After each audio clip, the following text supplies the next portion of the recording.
Welcome to Metaphysical Soul Speak. I'm your host, Elena Fox Starks.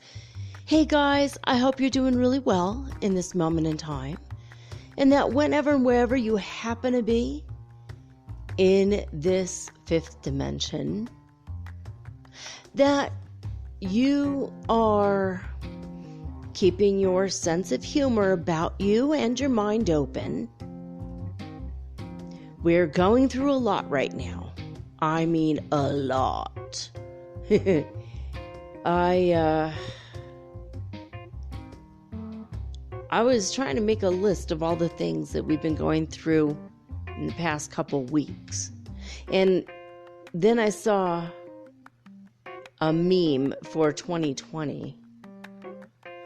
And it's just, there's a lot of funny memes. And one I saw was, if 2020 was a joint, this is what it would look like. And it had a picture of a paper, a rolling paper, with a stem in it.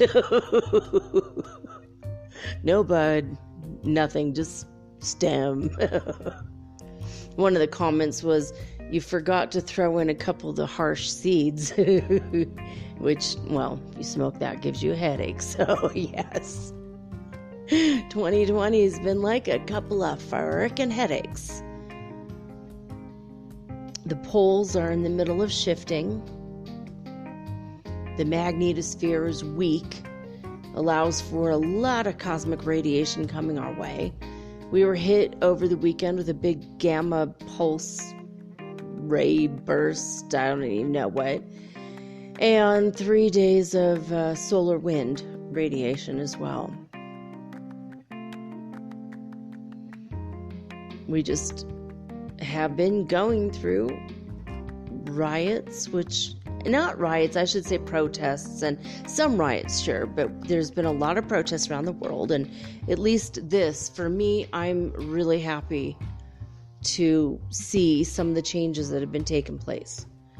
Not only are the statues of racist people coming down because we no longer need to honor them, but also TV shows and movies that have blackface in them are being taken down. They just took an episode of Community. One of my favorite episodes, actually, well, I don't think the whole episode is my favorite, but the scene, the reason why they're taking it down is one of my favorite scenes, just because Professor Chang is dressed like an elf from, I think, Magic the Gathering or something, which I don't think it was meant to be racist, although it was meant to be shocking, so you almost think it is, but he's dressed like an elf. It's hysterically funny. But they think that, and especially since Shirley, one of the characters, said, are we all going to just ignore the blackface here? Something like that. So, because she underscores it with her line, and it was preemptive. Nobody called for it on purpose. No one said anything at all to anyone about it. But Netflix and Hulu decided, let's just take this down. The Dixie Chicks are going to be the Chicks. No more Dixie. No more honoring the Confederacy at all. It's strange, right? I mean, Lady Antebellum is just going to be Lady. The Dixie Chicks are just, so now we just have Lady and the Chicks. I mean, it's strange, but I'm glad that the changes are happening. There's a lot more work on that front to do. The global pandemic is raging. Today we hit 500 500,000 deaths.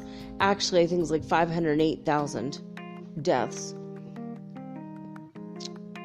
worldwide. So over 10 million people, 10 million cases, over 10 million cases now of COVID-19. I remember like 2 months ago, conservative people don't want to believe that the virus is real, or saying, oh, look, only this many have it. Oh, look, only this many people have the flu. Well, sorry, Charlie, you lost that argument when, time made you his bitch. No. Father Time kicked your butt on that one, because guess what? No, It's a lot worse than what the common flu was. And speaking of flu, now the swine flu.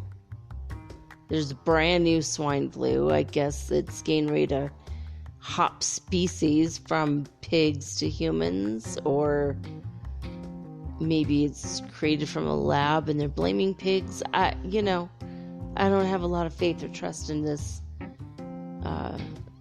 system anymore, but this one might be another pandemic. Plandemic, see? I even slipped up and said that. Yeah, so, we have a lot of stuff going on. We have a lot. And then on top of that, 7 freaking retrogrades. Are you kidding me right now? 7 freaking retrogrades.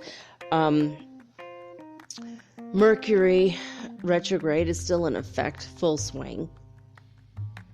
One reason why I keep, every time I try to write anybody, it's just nobody takes what I'm saying, in the right vein.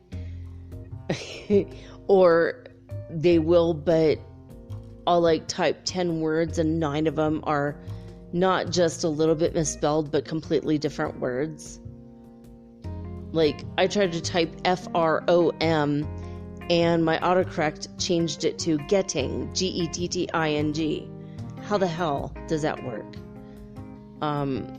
It's been out of control. Machines have been out of control. It's been really strange. I ordered coffee and cookies to be delivered today, and they left out my brownies. So sad. And I didn't even notice until 6 hours later. I'm like, wait a minute, what are those brownies I ordered? It's feeling a little bit like I won't say peckish. I wasn't really hungry, but you know how you get when you're not hungry, but you gotta have some chocolate. Yeah. And my chocolate brownie wasn't there, and they're pretty good. They come with this frosting. It's not all that good, honestly, but it's, I don't have an oven of my own to make my own brownies. And, if I made my own, they'd be magical. But yeah, even that, weird stuff, you order something and it just doesn't freaking come. And it's all right. I ordered a bunch of things from wish.com. I've been meaning to, so maybe it'll all go well. We'll see in time. Looks like some of the stuff might arrive after the deadline, so I might have to wait till August to get these things. But I ordered, oh my gosh, so many cards. I ordered 5 decks of cards, different kinds of cards, tarot cards, oracle cards, you name it, because I want to start doing readings online, or at least showing you guys cards of my readings I do on Instagram. I want you guys to be able to see it, and I want to be able to do readings for you guys. And all I have with me right now, I have a pendulum and the sky, because I do cloud readings, which is always going to be awesome. But I also have, tarot cards. But the ones I have are, I don't know if I always relate to the color of them, if that makes sense, or bright primary colors, red, yellow, and blue. And they're pretty cool cards, but I don't always connect with the cards the way I should. So I bought my son some cards. I just went crazy on wish.com. My God, there's so many fantastic deals, like $40 and $50 decks of cards I'm getting for like $7, $8, $11. It's ridiculous. So the cost of the cards themselves. I mean, I bought 5 decks of cards for like $50 or somewhere around there. It was shipping $60, big whoop. I mean, I remember in the States, like there was one deck of cards I bought for like $42 one time, like a long, long time ago. You know, so it's going to be worth it. And I'm excited because I'm getting not only the tarot, but oracle cards that I could back up with the tarot. And I'm getting 2 decks of tarot so that if I use them both in conjunction with each other, what if the same card comes out twice? I've been seeing that this has been happening to a lot of people. It's like, all right. I like that double confirmation thing. That's pretty cool. But we've been going through so much, you guys, like unbelievable amount of things. I mean, besides all the stuff I just mentioned, we're also, and Venus, by the way, just did go direct last week. I think I might have mentioned it Friday, but if I didn't, Venus did go direct, and 2 people in the past 48 hours told me that their relationships broke up the second Venus went direct. You know, we're still in the Venus shadow period, so it's like anything that, like if you did not break up while Venus was retrograde, there's a chance during the Venus, you know, forward motion, you know, during the shadow period, there's still a chance of breaking up. I mean, like whatever happened weeks ago, now you're revisiting it. I mean, it's crazy. I mean, if your relationship was not on solid ground, if it was a little bit shaky to begin with, I mean, this is the kind of thing that will just bust up a relationship that is already on its way out. You know, it's, the energy is crazy. And I don't know, I mean, it feels like it's getting colder and colder here. In fact, over the weekend, I don't believe I've ever felt as cold as I did the other day here in Ecuador. It was 48 degrees. Normally it doesn't get much colder than 51. And that's like super rare. Usually it's 53 up to 58 at night. I mean, I'm up in the Andes Mountains. I mean, it's, you know, I'm in South America, and on the coast it's extremely hot, at least in Guayaquil. It's very, very hot there. But where I am, it's cold, and it's been cold at night, and I've been plugging in the we have a toaster. It looks like a waffle iron, but it's a toaster. It's very weird. I guess you could toast cheese in between 2 pieces of bread, and it kind of seals it in and makes some kind of a weird grilled cheese. I don't know. Anyway, we have this toaster. I've been just plugging it in and using it as a heater. My son's been putting on the hair dryer. I mean, we're that desperate. I have like a candle in my room, and I'm covered in, I literally have long underwear that I bought in Michigan, and I'm wearing alpaca socks made by a lady in Puno, Peru, which is extremely cold at 12,000 feet above sea level. I mean, literally being out on that lake was so freaking cold. And like when the sun was there, it was hot. And then when it went behind a cloud, it was just unbearably cold. And you could see, like, on one half of the lake is all the snow-capped mountains of Bolivia, right? So it's very cold there. And so I'm wearing these alpaca socks that everybody wears there because they're warm.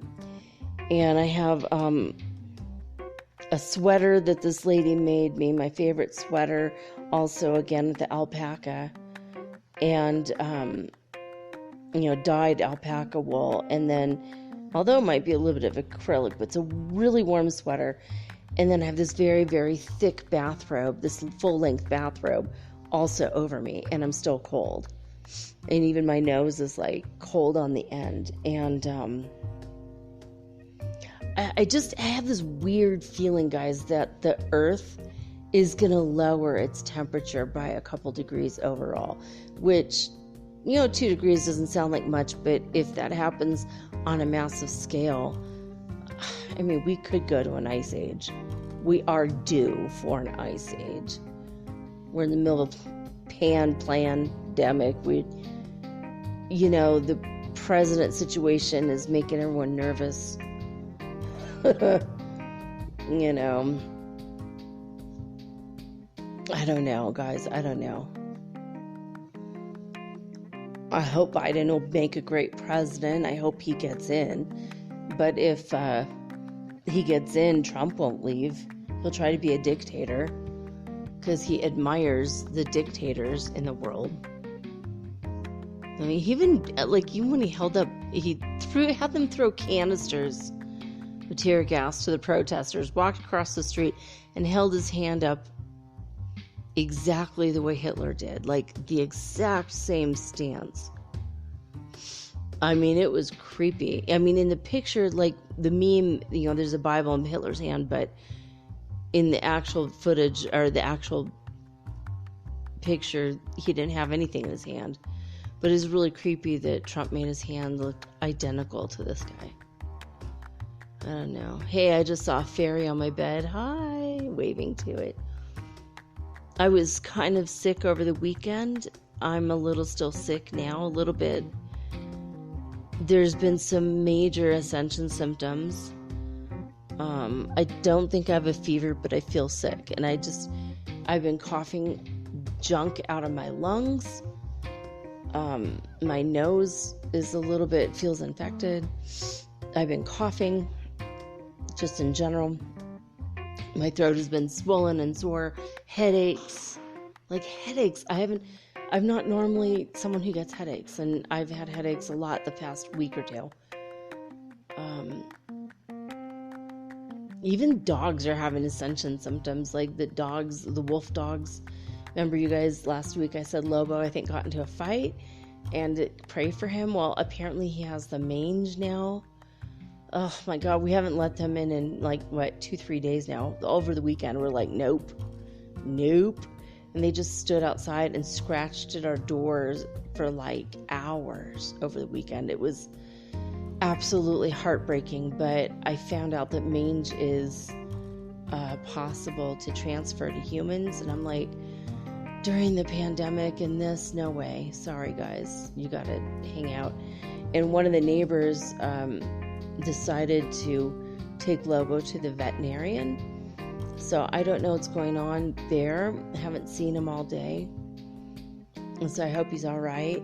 The mange is usually something that, with treatment and a cone, he's going to have a cone. I bet he's super embarrassed about that. But with treatment, usually they can get over it in 2 weeks. They have to get antibiotics and they've got to do a skin treatment. But his fur, he kept biting it off more and more, and then it was a second place on his tail the next day after he spent the night. So please send love and prayers to Lobo and also Blackie, because Blackie started chewing at her fur a little bit more. So it's crazy. I don't know if it's because they're street dogs, and they're kind of like street dogs, but they live in the neighborhood, So, they're our couch surfing wolves.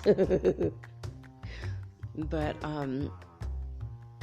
let's see. I put up some new art on Instagram, and I started taking a few pictures of myself. So over the next week, I'm going to have actual pictures of my face.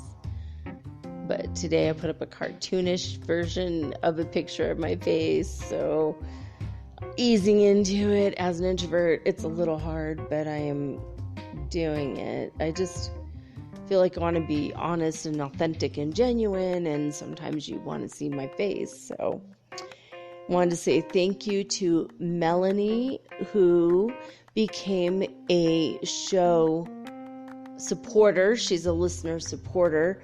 She pledged $4.99 a month for me for the show for now, and I do have a little commercial about that, but I wanted to say thank you to her personally, and also thank you to Jude. He's pledging $9.99 a month, and I'm grateful for you guys for doing that. I mean, I'm still struggling with getting up my numbers and everything, and it's hard. Now I started doing the math, and it looks like in about 14 episodes, so in about 3 weeks, I will hit my 500th show. I don't know what I'm going to do for it, but when I hit the 500th mark, I don't know. Maybe I'll do something special. Who knows? I got to figure it out. But on the 1st, which is, I believe, Wednesday, is the first day that you'll be able to vote for Metaphysical Soul Speak, the podcast, in the People's Choice Podcast Awards. And that's coming up. I'm going to tell you on Wednesday, and I'm going to make a commercial specifically for this, just to remind you guys for the next 30 days. And then at the end of the 30 days, no more commercial about it. We'll know who wins at the end, but the person with the most votes wins. So I don't know how many people are in the metaphysical and spirituality category right now. I haven't gone to the website yet. In fact, on Wednesday is when I'll find out how many people I'm competing against. So we shall see. But it's like I have to put my hat in the ring and nominate myself. But I guess, anything you do in your life, you have to believe in yourself first before you can convince other people to believe in you. So I guess that's what I did. I put my hat in the ring and wanted to get the word out and see if we can't help other people ascend, because that's my point of the show and my goal.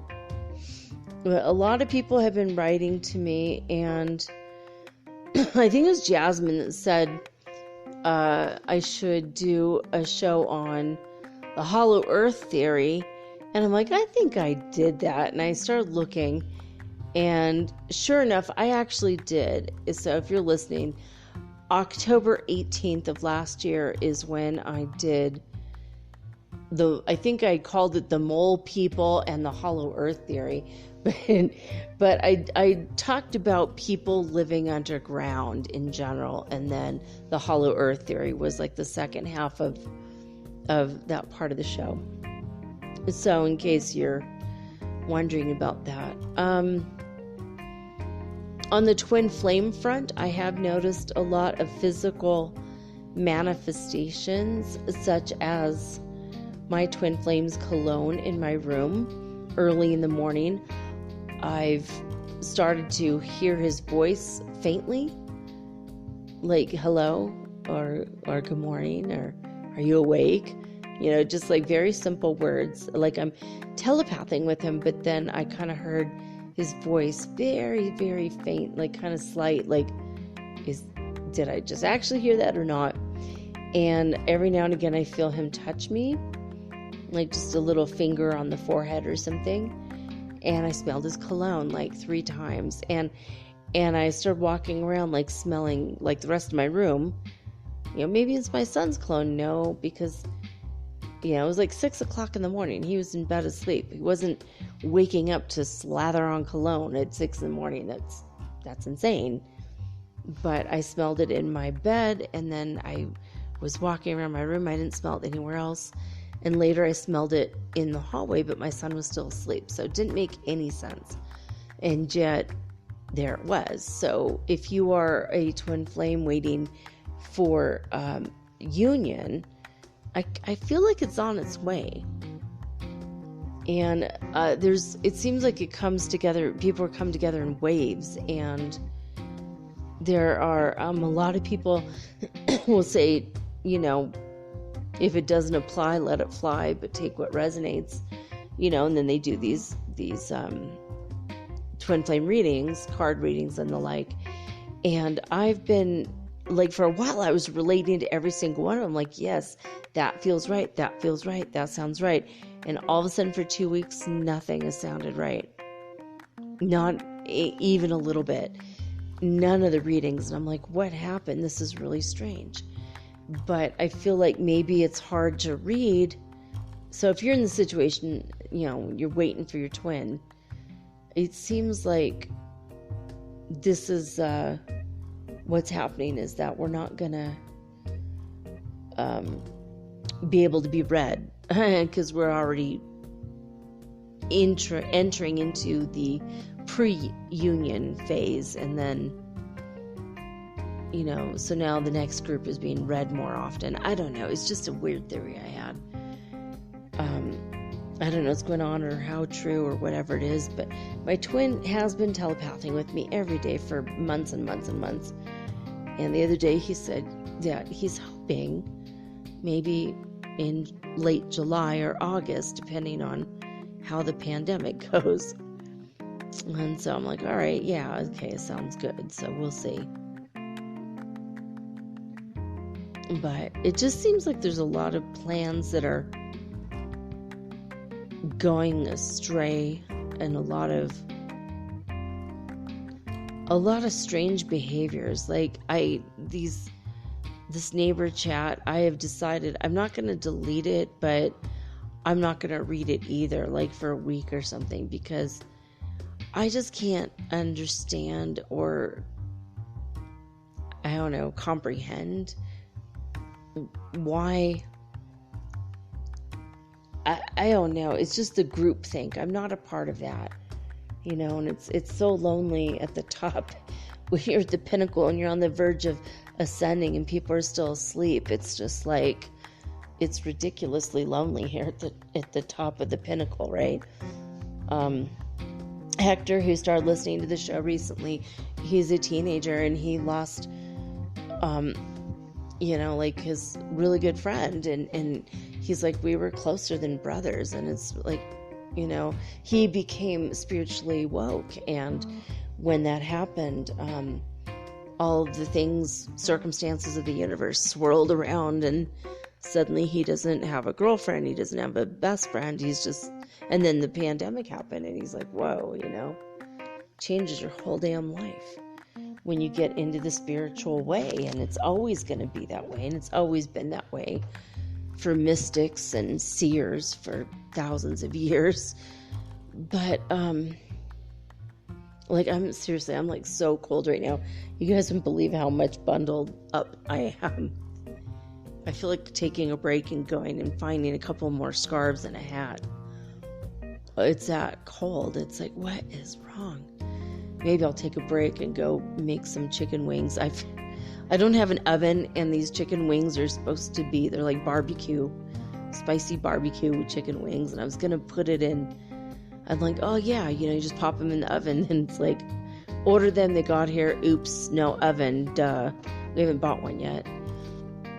And I didn't want to go downtown when I felt a little bit sick. I felt like maybe I could wait another week, that'll be fine. I'd rather be safe than sorry. I don't want to hurt other people, and I don't want to be in a vulnerable, immune way. I don't want to be vulnerable and then be more susceptible to something yucky like the coronavirus. So it's been weird. It's been like for 2 days, things have been really weird. I watched a lot of movies over the weekend, which made me happy. I love weekends. They're filled with movies because it just feels like, it just feels different. I washed all of the covers of the couch today. My son and I have not sat on the couch since the dog slept on there, and we realized maybe he had mites that caused the mange. Like, oh, we don't want to get that weird thing, and he kept sleeping on the couch, so I stripped all the couches and all the cushions of their covers, and I washed them all. And the washing machine here is excellent, so I can have like a 3-hour or a 4-hour wash cycle. I mean, this is a really incredible machine. It'll do whatever you tell it. You could do a 30-minute eco version, or you could do like a 3-hour. We might have the mange on these covers. And so that was it's all just very strange, man. There's so much crap going on. Oh yeah, so the neighbors, yeah, and their weird little pettiness, like they started like taking pictures of dog poop on the sidewalk, saying you have to learn how to control your dogs. And this is a forum where everybody sells things like chocolate cake and chocolate ice cream and, other things that kind of resemble poop. And it's like, I couldn't take it. I mean, this person went out and they took 4 or 5 pictures and added one after another, after another, after another. And it's like, this is a forum where neighbors help each other and they encourage each other and support each other, or so I thought, and once in a while people get mad and start to try to publicly shame and humiliate their neighbors into paying when they're in arrears. It's just, and then they'll all complain and say their 2 cents, and then the next day they're off and running on another topic. But usually it's food. It's like the egg lady's here, or the vegetable man is here, or whatever, which is pretty cool. But over the weekend, one lady started complaining about how we should not have any food delivery people at all coming inside the private gated community because it doesn't make it as exclusive. And it's like, lady, have you not been paying attention? It's a global freaking pandemic. Some of us don't have freaking cars. Some of us don't have jobs or can't go work right now because it's a global freaking pandemic. And some of us can't, afford $10 to $15 to pay a taxi, both ways, because there's no job, right? So, all these people put in their 2 cents, and this other lady says, look, I do go to work, but when I come home, it's nice to be able to have the extra people selling vegetables and stuff. And then I put in my 2 cents, hey, someone said, well, there's 2 stores here. You can buy all the things you need at those 2 stores. And I'm like, yeah, but they don't have a wide variety of vegetables or fruit. They might have a few things, but they don't have everything. So sometimes it's nice to have a guy that does have everything, and so people are just being really weird and really petty and really trying to make our world over here super more exclusive, and it's not really necessary right at this time of the crisis, all the crises we're going through. And then today they put all these pictures of the poop, and I was like, you know what? It really put me off. I was like, I wonder if so-and-so's selling her food today. I'm going to try and order from her. It'll make her day. It'll make her happy, and I don't have to make lunch because I wasn't feeling very good. And I saw that, and I lost it. I was like, you know what? And I wasn't mean. I said, please, if you don't mind, is it possible to use words rather than going outside and taking a bunch of pictures of dog shit? Because, to be honest, everybody in the forum has seen dog shit before. We do know what it looks like. You don't have to illustrate it over and over and over again. It does seem that you like to take pictures of dog shit, but you know what? When you're in a WhatsApp group chat, what happens is every time you put any picture whatsoever on WhatsApp, it ends up in your phone's gallery.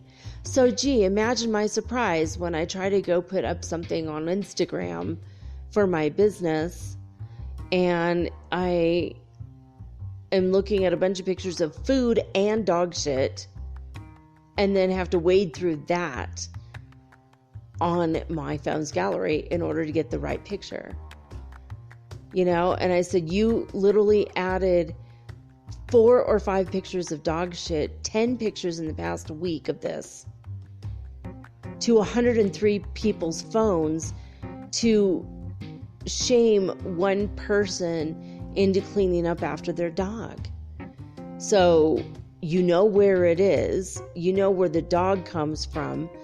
There's nothing wrong with knocking on a door and speaking to somebody directly. There's nothing wrong with using words instead of a bunch of pictures. And someone said to me, and I said, please don't do this.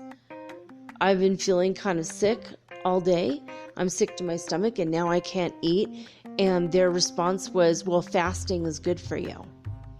And I said, well, as a Muslim woman, I do fast every single day because I only eat one meal a day.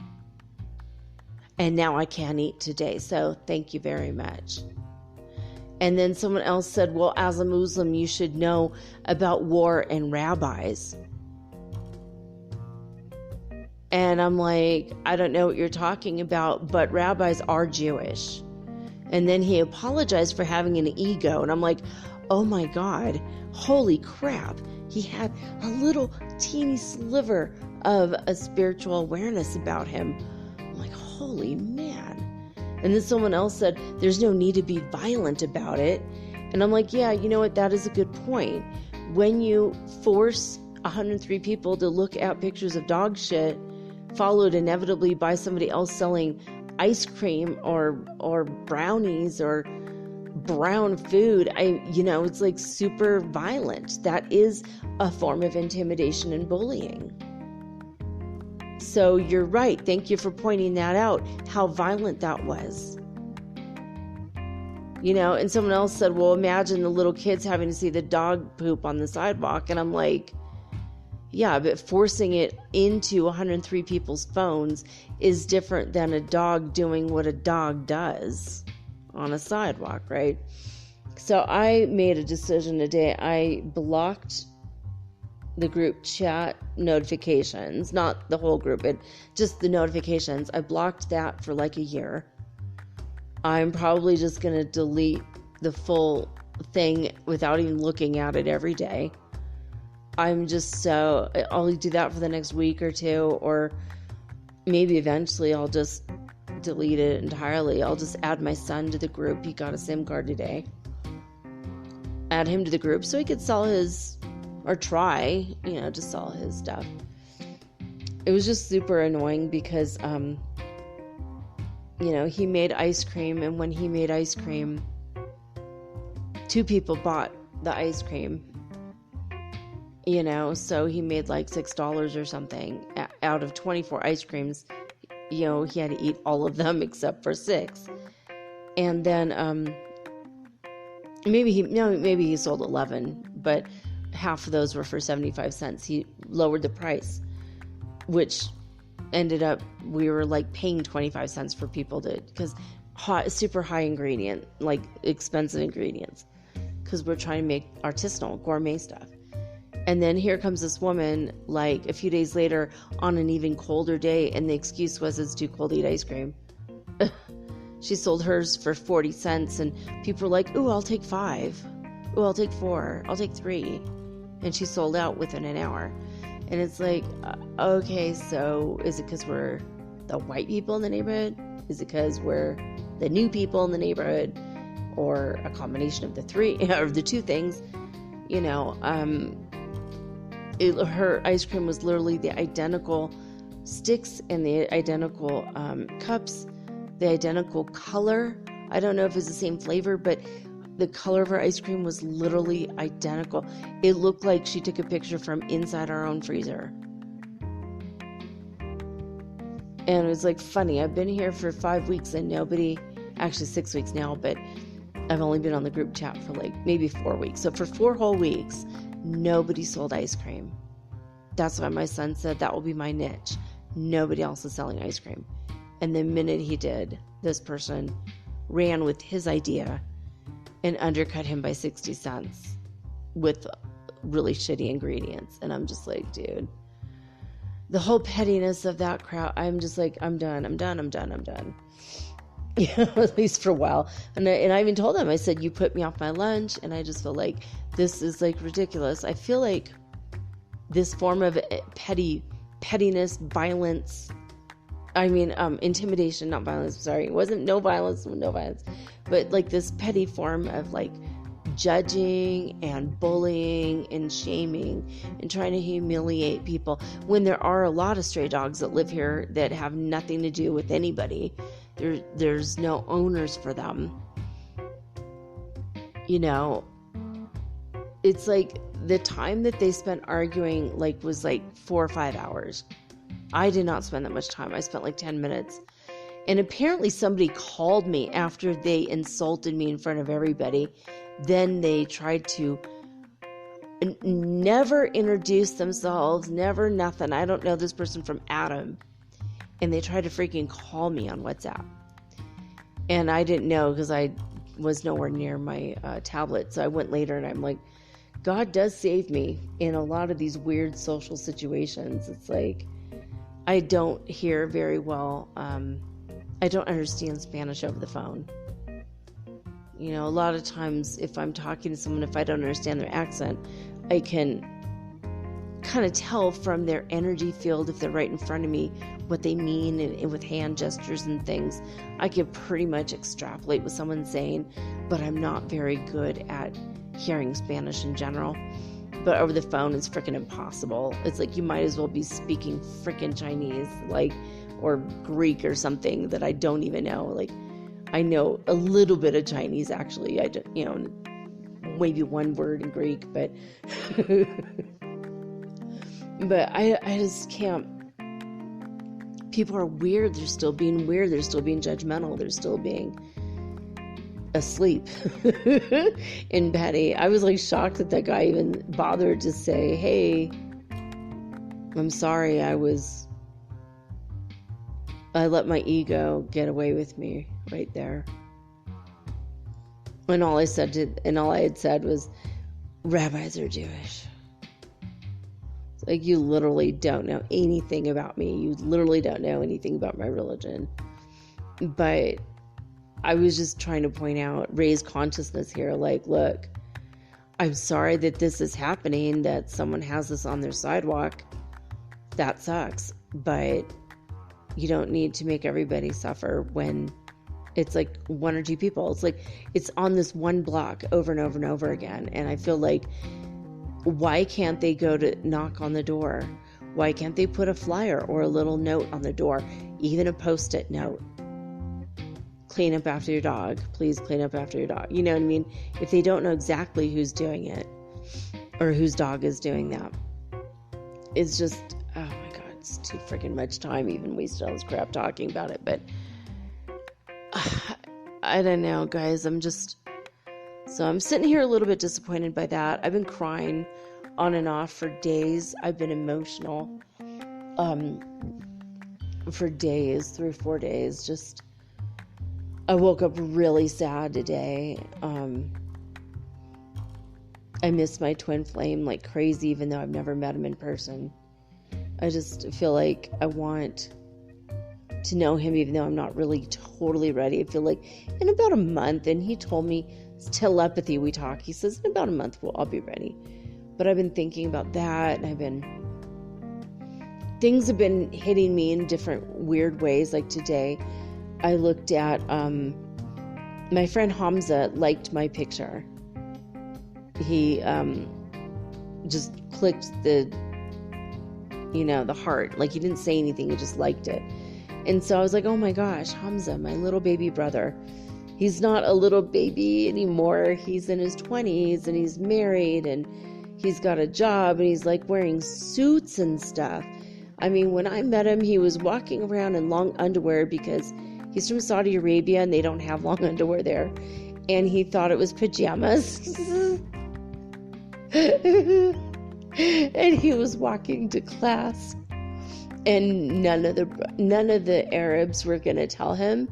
Some of them, except Muhammad, our other friend, said something to him. And he's like, hey, dude, you can't be wearing that. I don't think that's like, pants. And he was like, it's pajamas. It's pajamas. It's fine, right? And they're like, no. And so he had argued with them. And then when I met him, and he had like this curly, thick, beautiful black hair, but he shaved his head into a mohawk. And so the mohawk part was curly, and he was wearing his like, long underwear. And they were white long underwear. They weren't like a star, like what I'm wearing is long underwear, but it looks like a Star Trek outfit.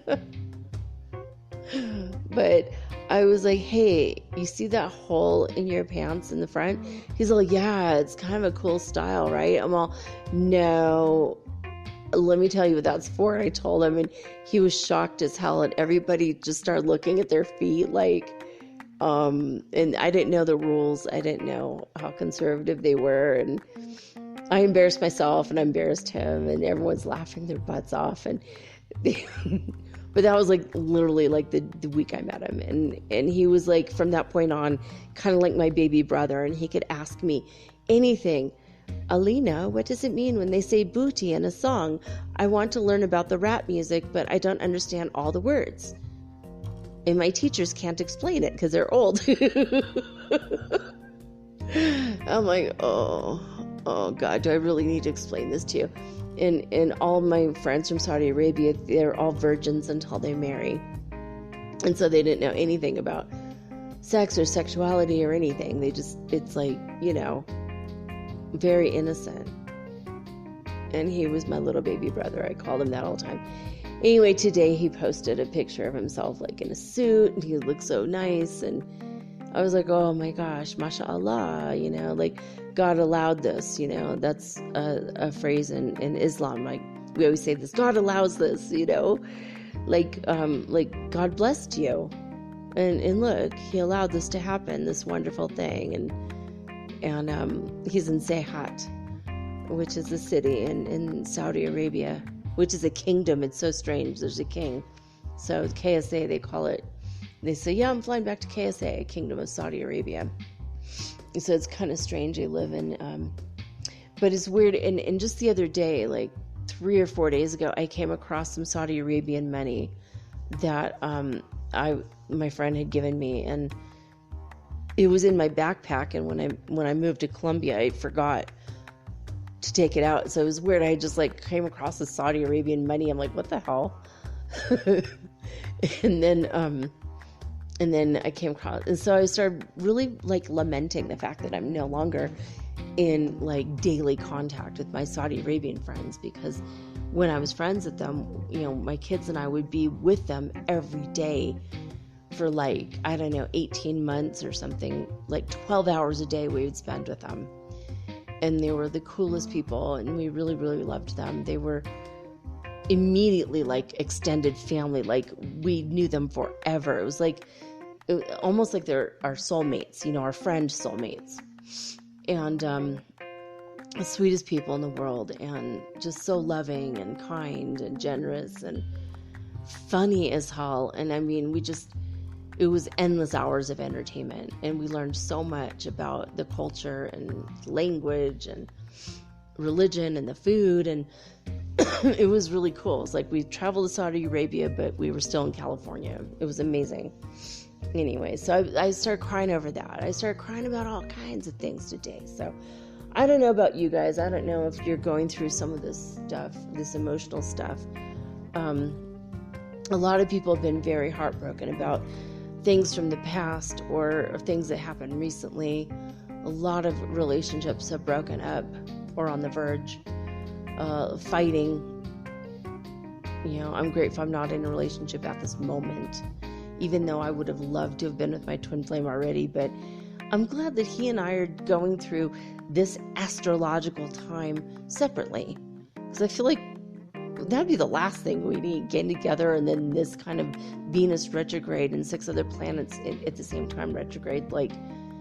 It's unprecedented. And there's a lot of stuff coming up. July 5th, July 4th, there's going to be another eclipse. And we have the 7-7 portal coming up again with the freaking portals. How come no one ever mentioned that before? When I was a kid, no one said, well, you better watch out this weekend, Fred, because there's going to be the 8-8 portal, the Lion's Gate. Nobody freaking talked about this. I don't even know if it's real. I don't even know if any of this crap is real, honestly. Maybe it's a mass hallucination. I was just talking to Kelsey about that today, and I'm like, dude, what if we're all just kind of crazy and we don't really... And I had a wonderful talk with somebody from Scandinavia, Eloise, and I'm glad that you guys are reaching out to me. In fact, Eloise doesn't know about my show yet. She might. start listening, and then she'll hear her name eventually. It'll be exciting for her, but because she was so excited to meet me in general, she was like, oh my gosh, we have all this stuff in common. And she went through this awakening and doesn't know anyone going through it. And so many of us are in this position, and this is why I started the show.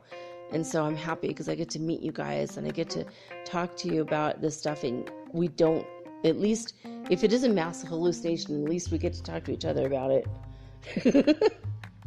But I think it's real. I really feel it's real. I mean, there's thousands and thousands and thousands of people, light workers everywhere, starting their YouTube and their Insta and their Facebook and their Snapchat and their WhatsApp groups. And, you know, people are actually conversating about the same things that I'm experiencing and you're experiencing and all of my listeners are experiencing. And so I feel like we're all there to help each other. We are soul family. We are soul tribe, and I'm grateful for you guys to be here listening. But I'm going to go quickly through what we need. Oh, goodness. Yeah. Trying to find. I had it all queued up, and now it's just gone. It's like, nah. Of course. I'm going to read a new book for you guys tonight. I'm super excited to tell you about it. Okay, but first we're going to spaceweather.com. Solar wind speed is 323.2 kilometers per second right now. There is no sunspots, but it's only been one day, which means sometime over the weekend we had a sunspot. I don't know if that meant a flare came our way or not. They said that we do have solar wind coming in, and it will be hitting us on the 30th and the 1st. So like literally tomorrow and the next day, we're going to be getting solar wind radiation. I am so sorry to say, oh my God. We are very high on the cosmic radiation from Ulu, and it moved up a little bit. Maybe it moved down by 0.1, but it was high on Friday. Now it's very high. So a lot more radiation over the weekend, which if you're super emotional and feeling joint pain and all kinds of Ascension symptoms, you know. You know. So 8 fireballs were reported over the United States today. They were sporadic. And let's see, where else can we go? Schumann Resonance has been very high coming out of Italy, and no response whatsoever out of the Heart Math Institute. I'm still waiting for their website to be back up and running. But it's been 91 was the highest number from Italy, which usually when this happens where it goes higher in Italy, it will go lower in other places, but it'll still be like 100. You know, I'm sure maybe one place is at 0, one place is probably at 40 or 50. And then a few places are in the, 200s, 300s, 100s. That's usually what's going on over at HeartMouth. But I don't know. I don't have the definitive data, so I can't honestly say. But 91 hertz frequency over in Italy. And they had numbers like 34, 54, 58, 56, and then it went up to 75, 78, 76, and 91 was the big number for that. So, let's see here. We are still reading A Course in Miracles. The Foundation for Inner Peace website is found at acim.org, which of course stands for A Course in Miracles. And I just saw a reading over the weekend, a channeling. Someone said that Jesus was saying you need to, if you want to understand me and my teachings, don't bother with religion, but rather go to A Course in Miracles. So I thought that was pretty cool that was in somebody's teachings. I don't remember. Gosh, is it the lady Pamela Mace? She reads the Law of One. I've been reading the raw material. Not reading it. I've been listening to her robot voice read it on her. It's not terribly pleasant to hear it in a robot voice, but it is better to be able to close my eyes and focus on what's being said. versus reading it and being like distracted by what I'm seeing on the page. It's been helpful and it's been very interesting. Even though I don't agree with all the things said in it, I do agree with most of it. So it's been very strange and very interesting, to say the least. So anyway, in A Course in Miracles, we're on lesson 322. And there's only 365, so we're pretty close, man. You know, it's about like 3 months out, but still, we're getting there. And I hope that this is helping you guys to unravel some of the religious stuff you might have been raised with, because not all of it is true or real. Some of it's actually false and doesn't represent Yeshua the way he wished it to.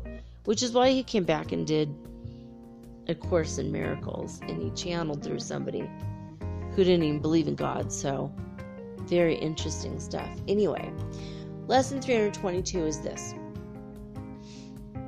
I can give up but what was never real. I can give up but what was never real. I sacrifice illusions, nothing more. And as illusions go, I find the gifts illusions tried to hide, awaiting me in shining welcome and in readiness to give God's ancient messages to me. His memory abides in every gift that I receive of him, and every dream serves only to conceal the self which is God's only Son, the likeness of himself, the Holy One, who still abides in him forever, and as he still abides in me. Father, to you all sacrifice remains forever inconceivable, and so I cannot sacrifice except in dreams. As you created me, I can give up nothing you gave me. What you did not give has no reality. What loss can I anticipate except the loss of fear and the return of love into my mind? I can give up but what was never real. Again, that's lesson 322. Foundation for Inner Peace website, again, is acim.org. Or you could just look up A Course in Miracles and you will be able to find any number of apps. You'll be able to find the one that you like in a color that matches your backpack, your wallet, your purse, your jeans for the day. Tons of them. So that's it. All right, that's it. I'm going to read to you tonight from Swami Panchadasi again. Oh my gosh. There's another book in which William Walker Atkinson disguised his name because, he's a lawyer and a businessman. And he didn't want anyone to know at that time that it was he who was talking about the human aura. That's the name of the book. I'm going to read that to you, at least the first part of it, right after this message.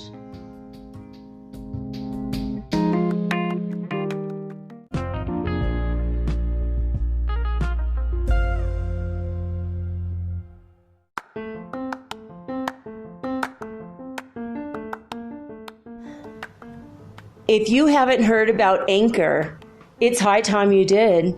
It is the absolute easiest way to make a podcast. First of all, it's absolutely free. Second of all, they have creation tools that allow you to record and edit your podcast right from your phone or your computer. You guys have known that I've been doing this for 8 months using the Anchor.fm app right on my cell phone, and I have done it everywhere, right? I have recorded this in my living room, my bedroom, little cafes in Quito, Ecuador, all over Cuenca. It's so absolutely easy to make your podcast, and editing is just a snap. Anchor also will distribute your podcast for you. And it took me about 2.5 months to become syndicated. And now I'm available on Spotify, Apple Podcast, and many more, and so can you. You can make money from your podcast also, and there's no minimum requirement. You get paid from your very first listener. It is everything that you need to make a podcast all in one place. So please, if you are interested in making a podcast of your very own, do not hesitate to start with Anchor. Download the free Anchor app or go to anchor.fm to get started today.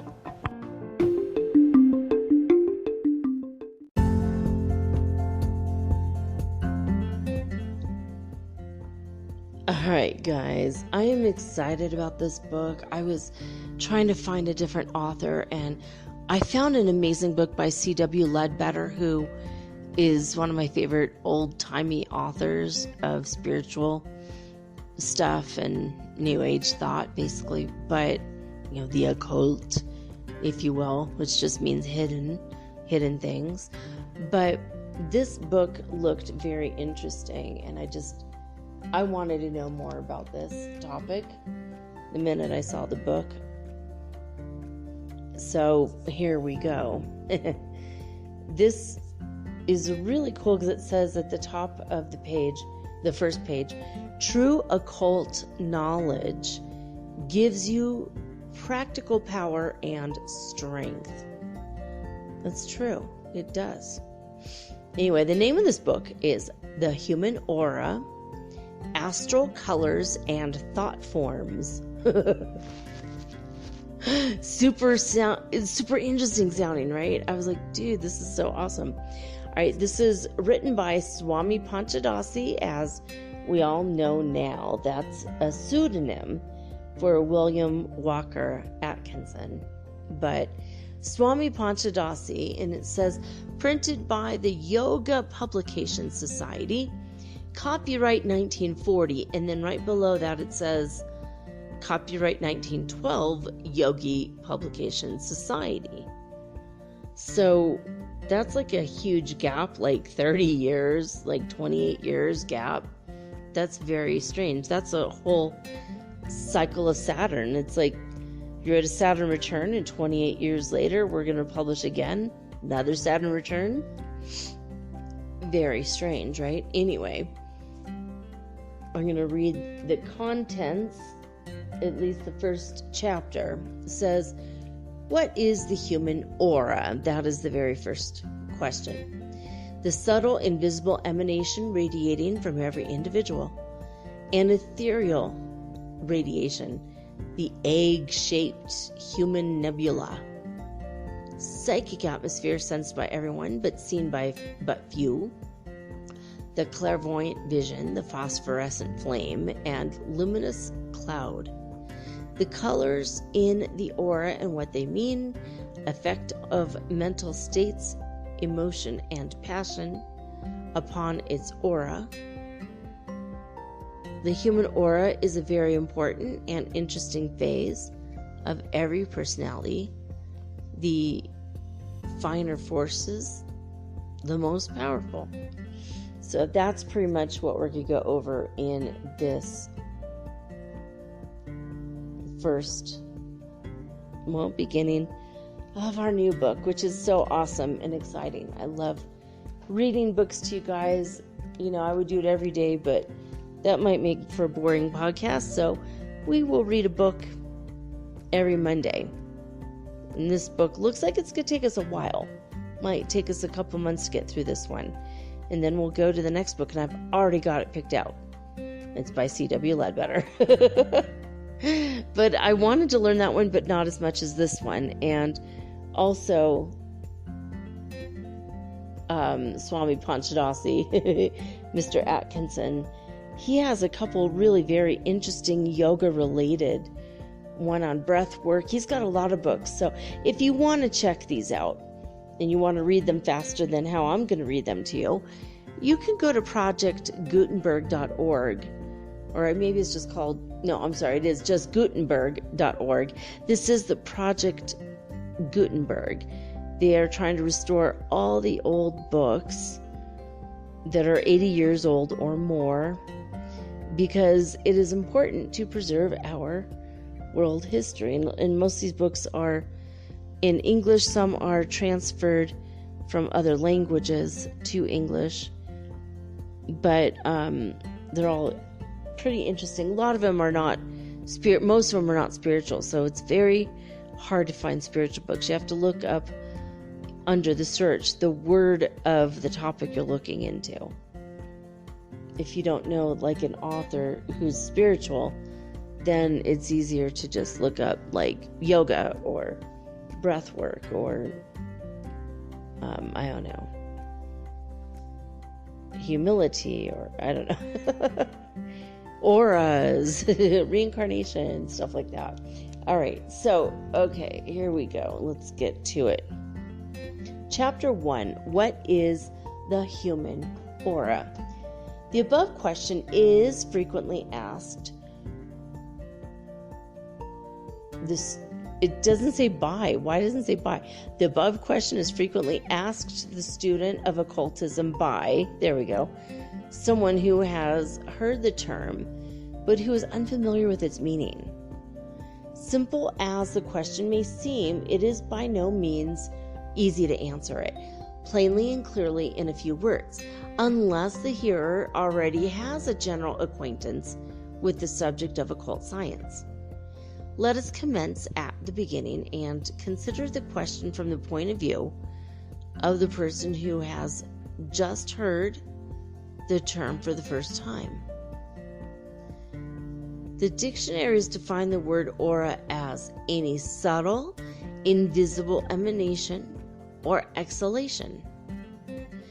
The English authorities, as a rule, attribute the origin of the word to a Latin term meaning air, but the Hindu authorities insist that it had its origin in the Sanskrit root ar, meaning the spoke of a wheel, the significance being perceived when we remember the fact that the human aura radiates from the body of the individual in a manner similar to the radiation of the spokes of a wheel from the hub thereof. I gotta think about that for a minute. That sounds really interesting. Wow. Let's say a lot of this already I didn't even know, so there we go. The Sanskrit origin of the term is the one preferred by the idea of an aerial emanation, indicated by the Latin root, is not foreign to the real significance of the term. Be the real or origin of the term what it may, the idea of the human aura is one upon which all occultists are in full agreement and harmony, and the mention of which is found in all works upon the general subject of occultism. So we shall begin by a consideration of the main conception thereof, as held by all advanced occultists, ancient and modern, omitting little points of theoretical variance between the different schools. Briefly then, the human aura may be described as a fine ethereal radiation or emanation surrounding each and every living human being. It extends from 2 to 3 feet in all directions from the body. It assumes an oval shape, a great egg-shaped nebula surrounding the body on all sides for a distance of 2 or 3 feet. This aura is sometimes referred to in ordinary terms as the psychic atmosphere of a person, or as his magnetic atmosphere. Oh, that's a good way to put it. I like that. Okay. This atmosphere or aura is apparently to a large percentage of parents in the sense of the psychic awareness generally called feeling. Though the term is not a clear one, the majority of persons are more or less aware of that subtle something about the personality of others which can be sensed or felt in a clear, though unusual way, when the other persons are nearby, even though they may be out of the range of the vision.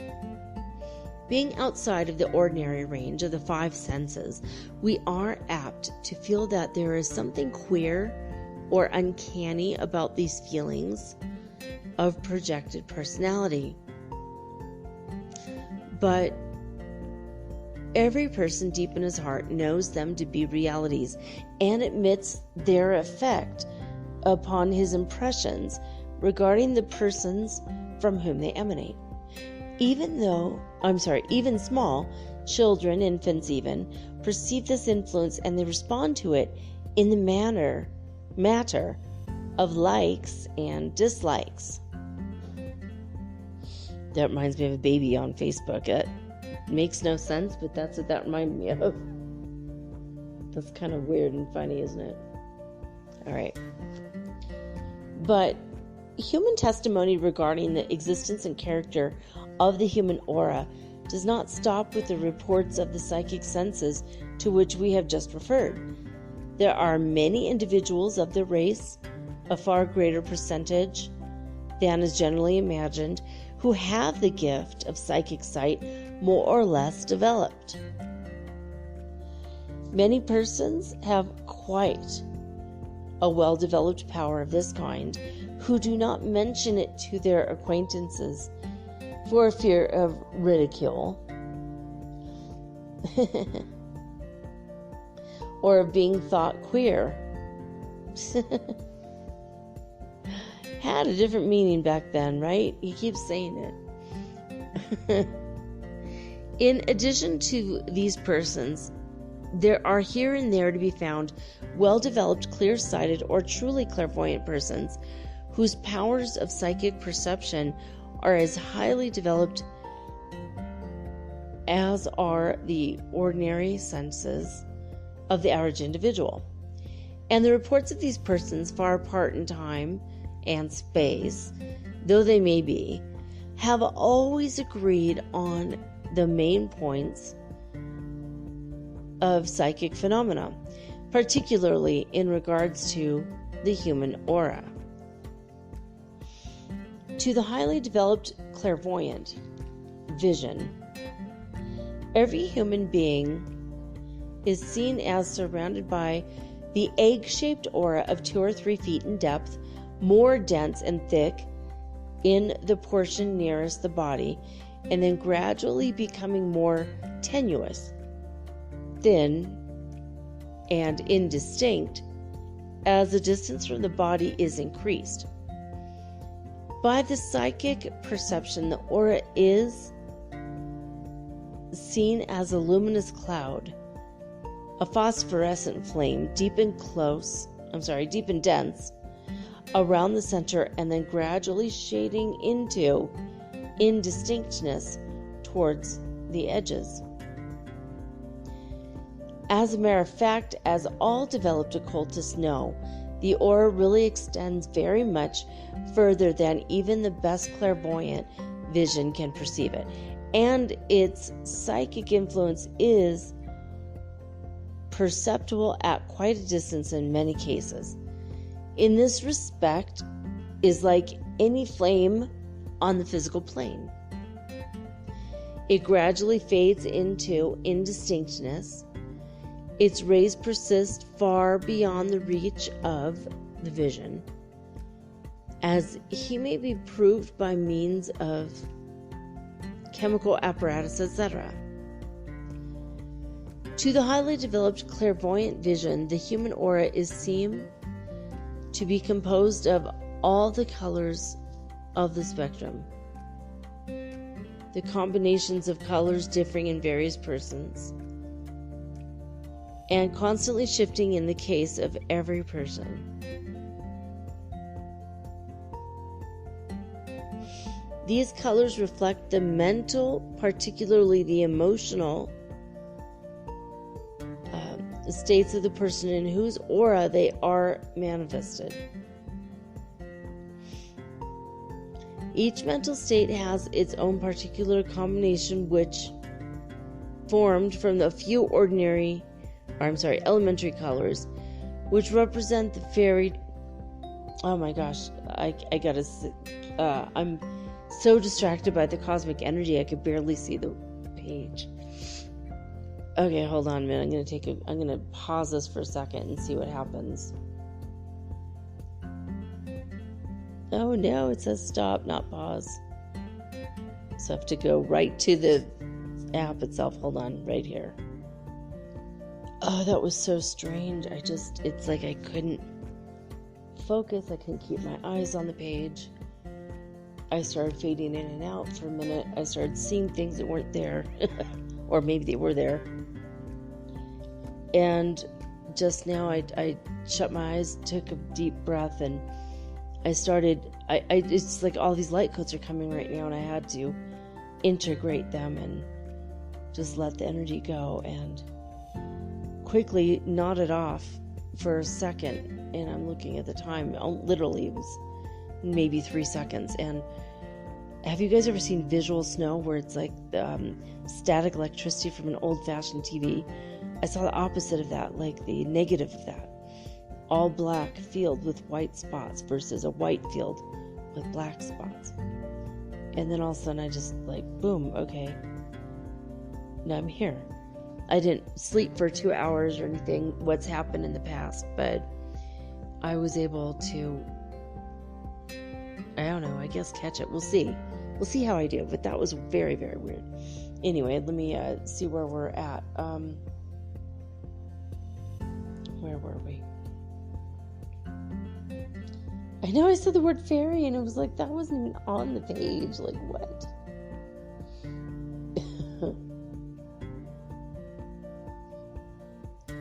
All right, let me start with this paragraph. Gosh, so sorry about that, guys. To the highly developed clairvoyant vision, the human aura is seen to be composed of all the colors of the spectrum, the combinations of colors, differing in various persons, and constantly shifting in the case of every person. These colors reflect the mental, particularly the emotional, states of the person in whose aura they are manifested. Each mental state has its own particular combination, formed from the few elementary colors which represent the elementary mental conditions. As the mind is ever shifting and changing its states, it follows that there will ever be a corresponding series of shifting changes in the colors of the human aura. The shades and colors of the aura present an ever-changing kaleidoscope spectacle of wonderful beauty and most interesting character. The trained occultist is able to read the character of any person, as well as the nature of his passing thoughts and feelings, by simply studying the shifting colors of his aura. To the developing occultist, the mind and character become as an open book to be studied carefully and intelligently. Even the student of occultism, who has not been able to develop the clairvoyant vision to such a high degree, is soon able to develop the sense of psychic perception whereby he is able to at least feel the vibrations of the aura, though he may not see the colors of it, and thus be able to interpret the mental states which have caused them. The principle is, of course, the same, as the colors are but the outward appearance of the vibrations themselves.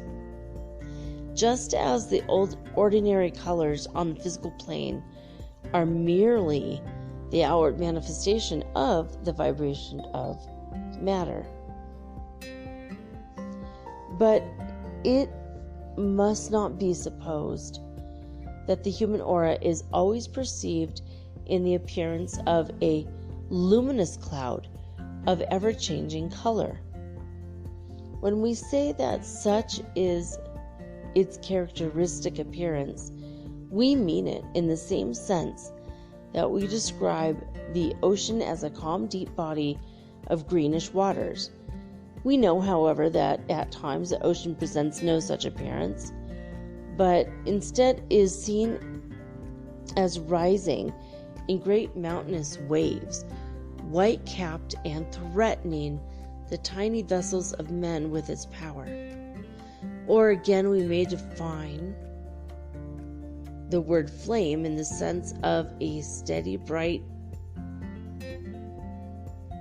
of a steady, bright stream of burning gas, whereas we know only too well that the word also indicates the great hot tongues of the fiery force that stream out from the windows of a burning building and lick to destruction all with which it comes in contact. So it is with the human aura. At times, it may be seen as a beautiful, calm, luminous atmosphere, presenting the appearance of a great opal under the rays of the sun. Again, it blazes like the flames of a great furnace, shooting forth great tongues of fire in this direction and that, rising and falling in great waves of emotional excitement or passion, or perhaps whirling like a great fiery maelstrom towards its center, or swirling in an outward movement away from its center.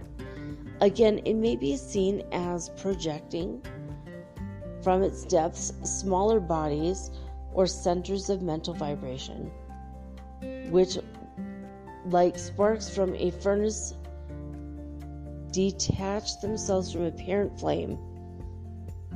That doesn't make sense to me, which, like sparks from a furnace, detach themselves from the parent flame and travel away in other directions. These are the projected thought forms of which all occultists are fond of speaking of, and which make plain many strange psychic occurrences.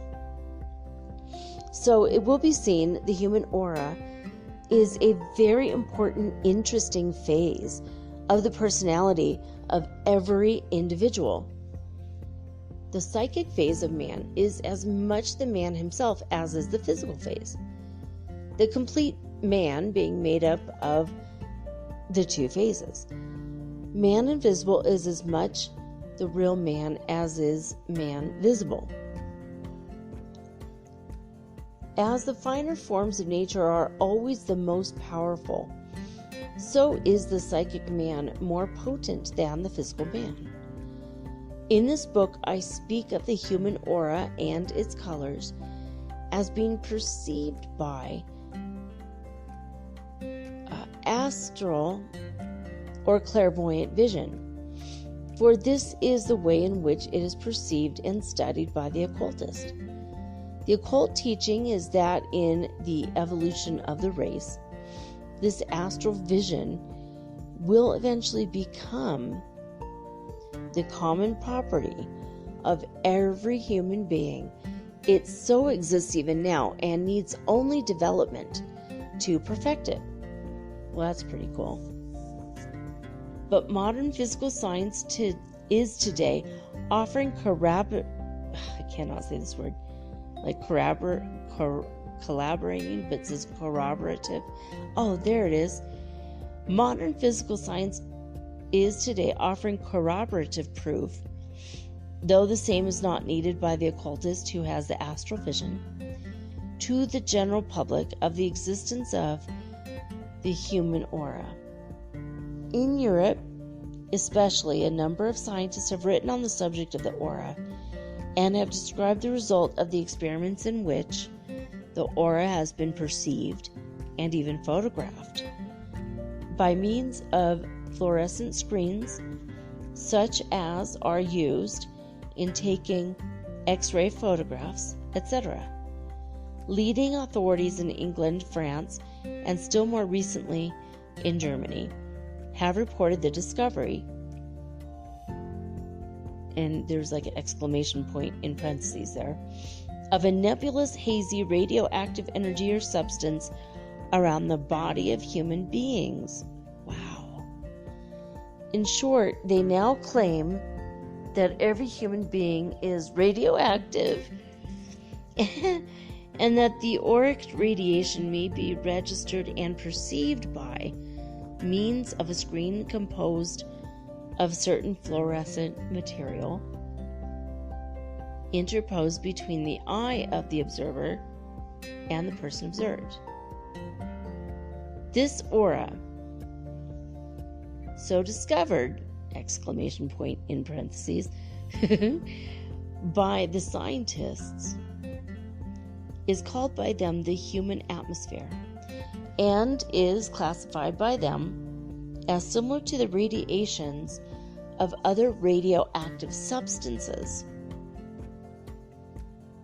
Radium, for instance. They have failed to discover color in this atmosphere, however, and know nothing apparently of the relation between auric colors and mental and emotional states, which are so familiar to every advanced occultist. Right? I mention this fact merely as a matter of general interest and information to the student, and not as indicating, even in the slightest degree, any idea on my part that the old occult teaching and the observed phenomena accompanying the same regarding the human aura require any proof or backing up on the part of material scientists. On the contrary, I feel that the material science should feel flattered by the backing up by occult scientists or occult science of the new discovery of the human atmosphere. A little later on, material science may also discover the auric colors and announce the same to the wondering world as a new truth. Yeah, right. Pretty much. That's how it is. Okay, I'm gonna see how long this next chapter is and see if we want to read it or not. Alright, well, that's chapter 1, and I'm having this overwhelming cosmic radiation energy come over me. I felt like there were beings around me for a minute. Let me ask, higher guidance, am I connected with you? Is there beings around me right now? Yeah, they're freaking around me right now. I don't know why. Are they benevolent? Are they malevolent? Okay, they're good. They're good beings. Are they ETs? Are they like from the Galactic Federation of Light? I'm getting a yes, they are. Yes, they are. Crazy. Are they here to abduct me? No, they're not. Are they... I don't even know what. Oh, I'm starting to fall asleep. I just, they want me to fall asleep. Okay, the leader is saying, we're here to bring light codes, downgrades, and uploads. But what about for my audience? Why do you have to put me to sleep? I feel like they're doing this to me. It's weird. They say this is just for you, but your activation will activate others. It'll be in your voice. Cool. Alright, thank you. Well, that's weird. Yeah, I'm exhausted, you guys, and it's like almost 3 a.m, so I'm gonna let this one go right now. I would normally read 2 chapters, but I don't know, man. I'm like I'm really out of it. I'm like doing all I can to stay awake, and it's either release it to you guys now, or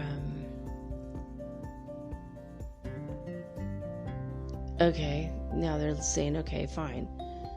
Now I feel better. Let me try to read chapter 2. I flubbed this up so much. I feel it's been 30 minutes reading, but I feel like maybe I should just, let me see how long this one is. See how long it is. Okay, I'm going to read the beginning, I think.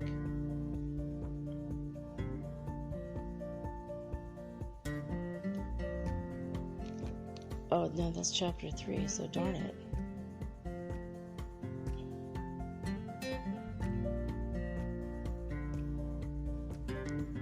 All right. Yeah, okay, I'll read chapter 2. I think I have time. Let's see where I'm at. Okay. 30 minutes. Yeah, I got time to read this. They're like, oh, you're reading? Like, yeah, you didn't see the thing in my hand? Oh my God. Hold on, guys, and I'll let you get to it in a moment. It's crazy. All right. Chapter 2, the prana aura. Many writers on the subject of the human aura content themselves with a description of the colors of the mental or emotional aura and omit almost any reference whatsoever to the basic substance or power of the aura. This is like the play of Hamlet, with the character of Hamlet omitted, for unless we understand something concerning the fundamental substance of which the aura is composed, we cannot expect to arrive at a clear understanding of the phenomena which arises from and by reason of the existence of the fundamental substance. We might as well expect a student to understand the principles of color without having been made acquainted with the principles of light. The fundamental substance of which the human aura is composed is none other than the wonderful principle of nature, of which one reads so much of in all occult writings, which has been called by many names, but which is perhaps best known under the Sanskrit term prana, Prana, but which may be thought of as vital essence or life power, etc. It is not necessary in this book to go into the general consideration of the nature and character of prana. It is sufficient for us to consider it in its manifestation of vital force, life essence, etc. In its broadest sense. In its broadest sense, prana really is the principle of energy in nature. But in its relation to living forms, it is the vital force which lies at the very basis of manifested life. It exists in all forms of living things, from the most minute microscopic form up to living creatures on higher planes, as much higher than man as man is higher than the simple microscopic life forms. It permeates them all and renders possible all life activity and functioning. Prana is not the mind or the soul, but is rather the force or energy through which the soul manifests activity and the mind manifests thought. It is the steam that runs the physical and mental machinery of life. It is the substance of the human aura, and the colors of mental states are manifested in that substance, just as the colors of chemical bodies are manifested in the substance of water. But prana is not material substance. It is higher than mere matter, being the underlying substance of energy or force in nature. While it is true, as we have seen, that all auras are composed of the substance of prana, it is likewise true that there is a simple and elementary form of auric substance to which occultists have given the simple name of the prana aura in order to distinguish it from the more complex forms and phases of the human aura. The simplicity of the character of the prana aura causes it to be more readily sensed or perceived than is possible in the case of the more complex phases or forms of the aura. For whereas it is only the more sensitive organisms that can distinguish the finer vibrations of the mental and emotional aura, and only the clairvoyant sight which can discern its presence by its colors, almost any person, by a little careful experimenting, may become aware of the presence of the prana aura, not only in the way of feeling it, but in many cases of actually seeing it with the ordinary vision rightly directed. That which is known as the prana aura is, of course, the most simple form or phase of the human aura. It is the form or phase which is more closely bound up with the physical body and is less concerned with the mental states. This fact has caused some writers to speak of it as the health aura or physical aura, both of which terms are fittingly applied, as we shall see, although we prefer the simpler term we have used here, i.e. the prana aura, for the prana aura does show the state of the health of the individual radiating it, and it also really contains physical power and magnetism, which may be and is imparted to others. The basic prana aura is practically colorless. That is to say, it is about the color of the clearest water or a very clear diamond. By the clairvoyant vision, it is seen to be streaked or marked by very minute bristle-like lines radiating outward from the physical body of the individual in a manner very like the quills upon the fretful porcupine. As Shakespeare puts it, in the case of physical health, it's excellent. These bristle-like streaks are stiff and brittle looking, whereas if the general health of the person be deficient, these bristle-like radiations seem to be more or less tangled, twisted, or curly, and in some cases present a drooping appearance, and in extreme cases present the appearance of soft, limp fur.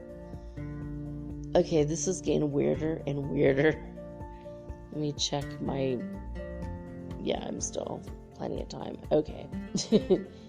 All right. It may interest the student to know that minute particles of this prana aura or vital magnetism is sloughed off by the body in connection with physical exhalations such as scent, etc., and remain in existence for some time after the person has passed from the particular place at which they were cast off. In fact, as all occultists know, it is these particles of the prana aura which serve to give vitality to the scent of living creatures, which enables dogs and other animals to trace up the track of that person or animal for a long time after that person has passed. It is not alone the physical odor, which must be very slight, as you will see upon a moment's consideration. It is really the presence of the particles of the prana aura which enables the dog to distinguish the traces of one person among that of thousands of others. And the feat is as much psychical as physical. Oh, this is like really interesting. Another peculiarity of the prana aura is that it is filled with a multitude of extremely minute sparkling particles, resembling tiny electric sparks, which are in constant motion. These sparks, which are visible to persons of only slightly developed psychic power, impart a vibratory motion to the prana aura, which under certain conditions is plainly visible to the average person. This vibratory movement is akin to the movement of heated air arising from a hot stove or from the heated earth on a midsummer day. If the student will close his eyes partially until he peers out from the narrowed lids, and then will closely observe some very healthy person sitting in a dim light, he may perceive the undulating, pulsing vibration extending an inch or two from the surface of the body. It requires some little knack to recognize these vibrations, but a little practice will often give one the key. And after the first recognition, the matter becomes easy. Again, in the case of persons of active brains, one may perceive this pulsating prana aura around the head of the person, particularly when he is engaged in concentrated active thought. A little practice will enable almost anyone to perceive faintly the dim outlines of the prana aura around his own fingers and hand by placing his hand against a black background in a dim light and then gazing at it with narrowed eyelids, squinting if necessary. Under the circumstances, after little practice, one will be apt to perceive a tiny outlined aura or radiation or halo of pale yellowish light surrounding the hand. By extending the fingers fan shape, I call that jazz hands, you will perceive that each finger is showing its own little outlined prana aura. The stronger the vital force, the plainer will be the perception of the phenomenon. Once the prana aura in these experiments will appear like the semi-luminous radiance surrounding a candle flame or a gas light. Under the best conditions, the radiation will assume an almost phosphorescent appearance. Remember, this is simply a matter of trained ordinary sight, not clairvoyant vision. This prana aura is identical with human magnetism, which is employed in ordinary magnetic healing. That is to say, it is the outer manifestation of the wonderful pranic force. It is felt when you shake hands or otherwise come in contact or close physical contact with a strongly magnetic person. On the other hand, it is what the weakly, human, vampire-like persons unconsciously or consciously try to draw off from strong persons, if the latter allow them to do so from want of knowledge of self-protection. Who has not met persons of this kind who seem to sap one's very life force away from him? Remember, then, that the prana aura is the aura or radiation of life force, or vital power, which is the steam of your living activity, physical and mental. It is the pouring out of the vital steam which is running your vital machinery. Its presence indicates life. Its absence, lifelessness. All right, guys, we will start on chapter 3, called The Astral Colors, next week. That's going to be exciting because we always want to know about the color of the aura. Now, I have a couple minutes before I fall asleep randomly again. And these beings are sitting here tapping their ethereal toes, waiting for me. And their ethereal hands on their ethereal hips. Sorry, guys. You're interrupting me during my show. I know you have a schedule too. Feel like we have a schedule to keep. We have other people to do this too. Oh my gosh. I was getting hot and then cold, and I'm cold again. I was cold and then I started getting hot, and now back to the coldness again. Okay, so before I sign off for the night, when I first got on the internet, when I first got on the internet, it was a black screen and orange writing, or green writing if you had a really nice IBM. But when the internet, maybe it was about a year into it, when the internet was like the way it looks today, where it's like a white screen with different colored fonts. It's a little bit nicer than what it used to be because it's developed. But about that time, I would have to say it was 1997. In fact, it was in July of 1997. Because that's when my husband and I moved in together. And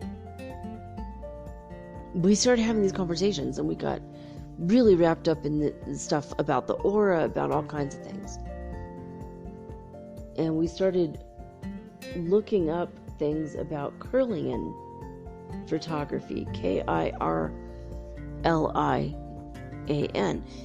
And what Mr. Kirlian from Russia discovered was that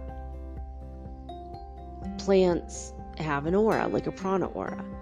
And if you cut a leaf off of a plant, it will continue to emit the radiated aura of that leaf, even though it's no longer there physically. The prana aura of the plant is still there. Well, Kirlian also discovered that if you put your thumb or your finger on a pad and he took a picture of it, and he did it in a very special way. I'm not going to go into the details. Anyway, you have to look up Kirlian photography. But, which again is Kirlian. But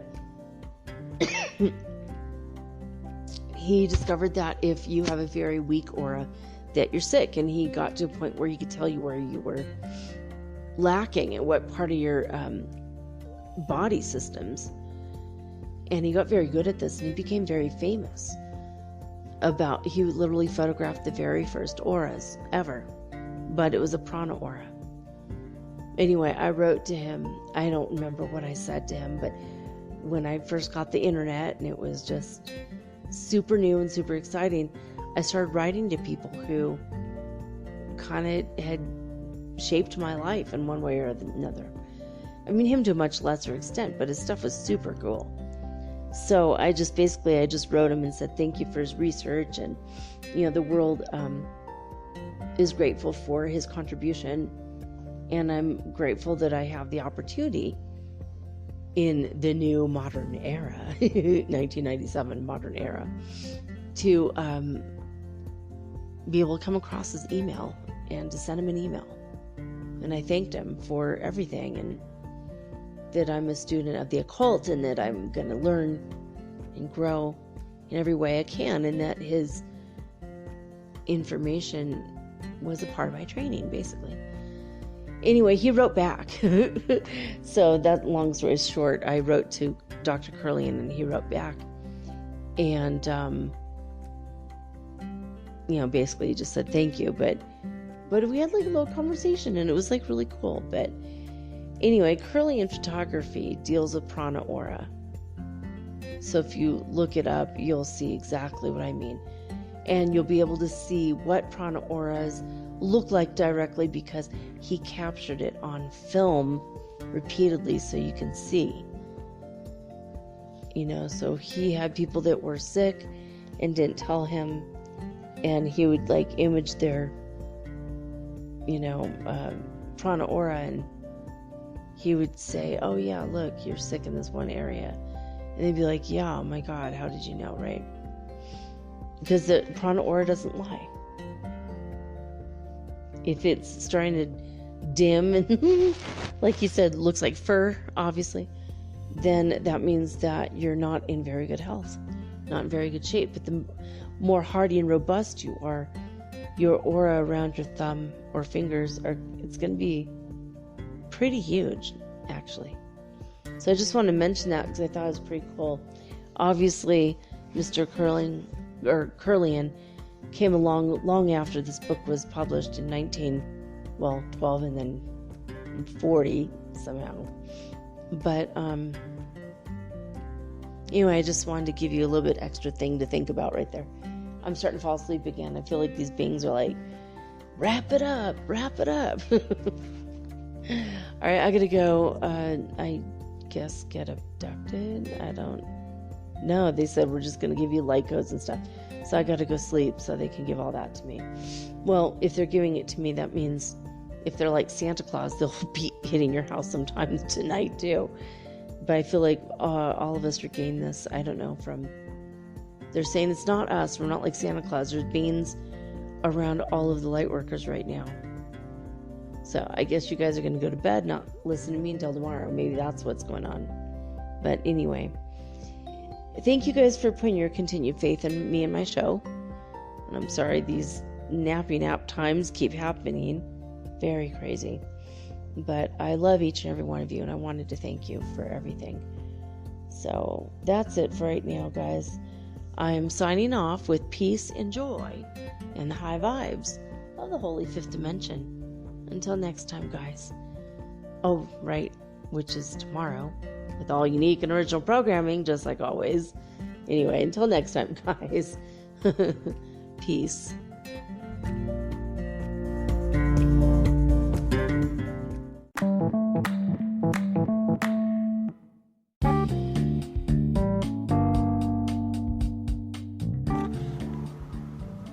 Metaphysical Soul Speak is run on sponsors and listener support. This means listeners like you. If you are so inclined to support my efforts and my little podcast, please visit me at anchor.fm/metaphysical and pledge an amount of your choosing today. Thank you.